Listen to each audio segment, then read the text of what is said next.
alam ko ang domain ng networking, kaya nga ngayon, I'm trying to be the new face of it.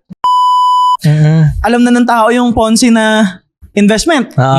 Nauso ngayon yung monoline kung tawagin. Ano naman yung Diba, monoline? ang networking kasi left and right. Yan. Binary. Binary. Oo. So okay yun. Okay yung binary. Ito problema. Ginawa nilang walang left. Ball right lang? Isang linya lang. Okay. Okay. So imagine mo, pag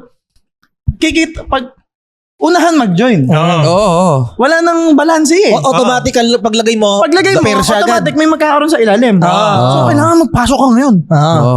So automatic. So ang nangyayari, yung kukuha na ng income yung kasunod. Yung nasa ilalim Yung lang. nasa ilalim. Oo. Ponzi pa rin.